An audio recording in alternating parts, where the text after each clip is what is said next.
ba na-realize na bet mo siya?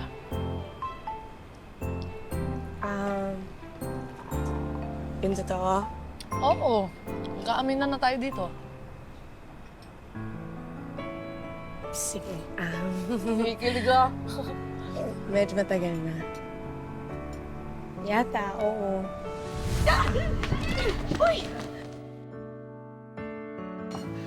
Sumusobra na kayo, ah. Pati babae at matanda, pinapatulan ninyo. Pero tama. Napogi yung kuya kanina. Kahit galit. Tsaka mabait, in fairness. Ay! Sorry. Ayos lang. Ngunit paano nga ba ang pag-ibig mo'y magbabalik? Bakit ko na nasaktan kita ng labis? Maganda. At sinabi ko Bagay sa'yo. sa'yo na kaya kong limutin ka.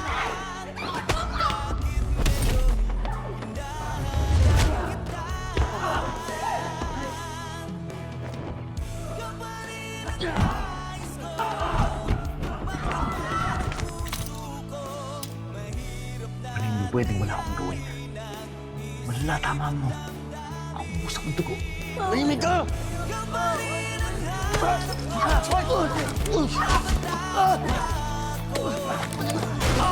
Ayos ka na ba? Balik. Mahal pa rin kita.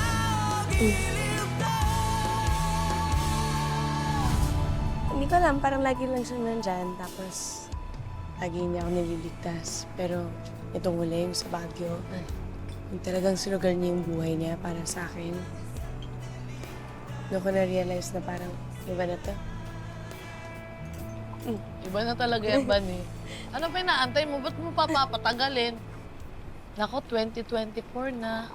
Ngayon, 2024, hindi na uso ang mga pabebe. Diretsahin mo, sabihin mo, na bet mo siya.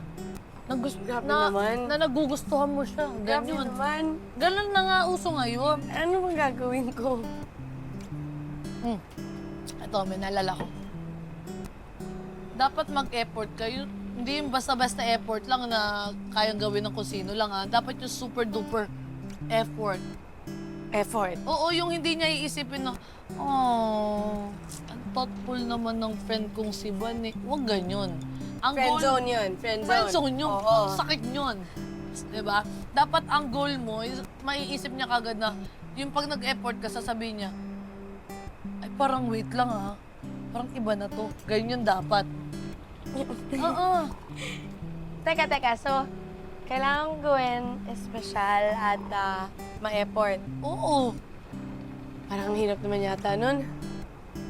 Paano mahirap? Hindi naman mga komplikado yung mga lalaki na yan eh. Ay, eto. Tip ha, nakuha ko lang to kung dyan lang. Oh, ano? Balita ko, si Elias, napakalakas lumamon. Eh di pagkain yung ibigay mo. Magluto? Oo. Hindi naman ako ganun kagaling magluto. Teka, pansit. Pansit, ayos lang ba yung pansit? Aba. Okay lang ba yun? Kahit ano. Sabi kasi na tatay tsaka ni Neneng, masarap daw ako gumawa ng pansit eh. Magugustuhan niya kaya yun? Magugustuhan niya yun, lalo na kung sasamahan mo ng sahog na ng pagmamahal. Oo nga, ayun yung turo din sa akin. Wala rin naman ako masyadong pambili ng sahog. Pagmamahal na lang talaga. Oo. Punuin mo ng ganyan, di ba? Eh, teka lang. Nagawa mo na ba yung flames? Alam mo ba yung flames? Ha? Alam ko, syempre. Nagawa niyo na ba sa pangalan yung dalawa ni Elias? Hindi pa.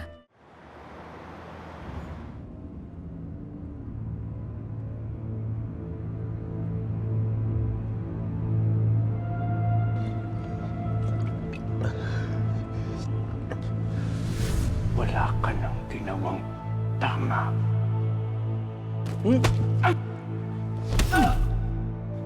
Tama na, di ako lalaba. Ikaw ang pinakamahina, pinakatonto. Alam mo bang isa kang kahihiyan? Ha? Ha?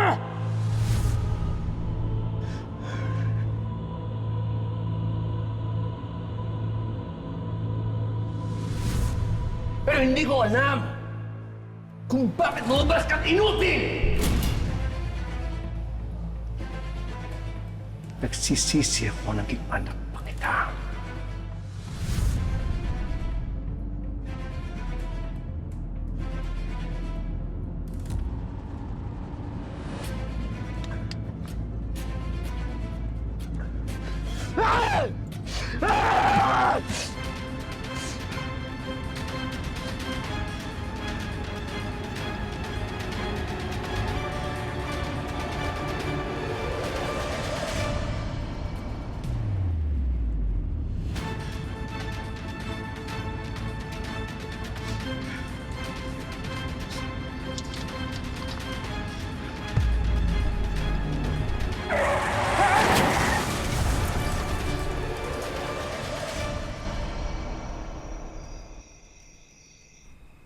Kung mamarapatin niyo, senyor, ang aking pag-usisa.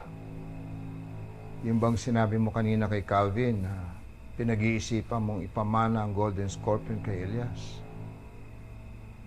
Sa tingin niyo ba naman ay tatanggapin ito ni Elias? Sino naman ang makakatanggi sa buhay na meron ako?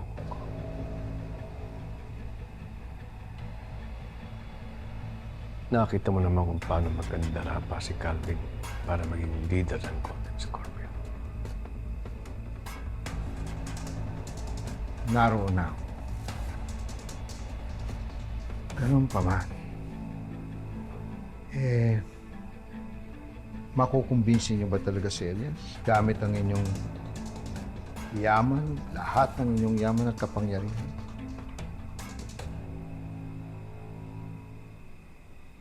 Lalo na pag nalaman niya ang totoo.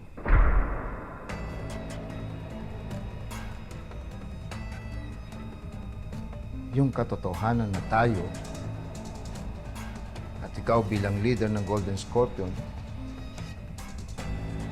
tayo ang nasa likod ng pagtatakip ng krimeng ginawa ni Calvin at ng grupo niya sa pamilya ni Elias. Ang Palanga Massacre ng kanyang asawa at anak.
Tulong mo.